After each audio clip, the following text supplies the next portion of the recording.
know that you hadn't missed that? In a recent study of IQ scores, the average American had an IQ of 100 with a standard deviation of 16.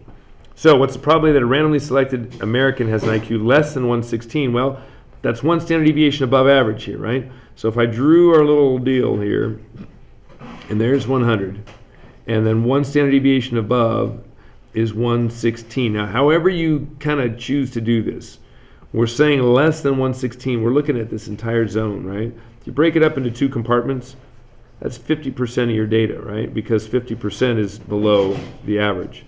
We also know that this is half of 68, which is within one standard deviation. So that portion of it there is 34%, okay?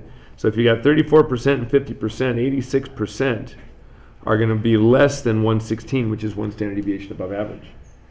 Now this is kind of this is the way you have to address it. I mentioned it in one of the earlier videos.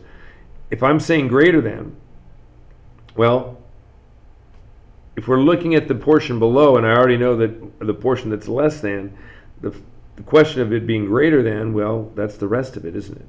100% of the data is under the curve. 84. I was already subtracting in my brain, sorry. Good catch on that one.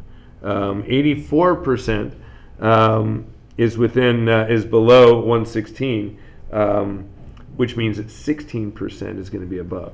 So we got to kind of think about that in terms of what we're doing here in the future. How many standard deviations above the mean was Einstein's IQ? He had 160 IQ. So when it's asking for the number of standard deviations, you're basically calculating a z-score.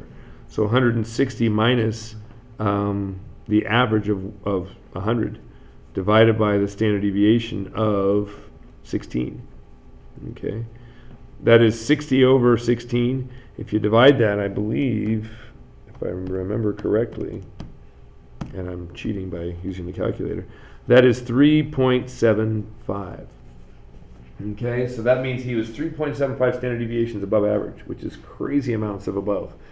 Okay, now convert may be the wrong term for this. What is Einstein's IQ score in terms of a z-score? Well, its z-score is 3.75. So I want you, these two questions are presented so that you understand it's really asking the same thing. How many standard deviations? What is Einstein's z-score? Both of those talk about the number of standard deviations above average. And IQ experts consider the typical intelligence range to contain z-scores between -2 and +2. If you describe his z-score compared to that, well, most fall only, as low as 2 standard deviations below, but 2 standard deviations above. Well, that's almost twice as high as this. So it's almost 2 more standard deviations above average. So that's just a lot more.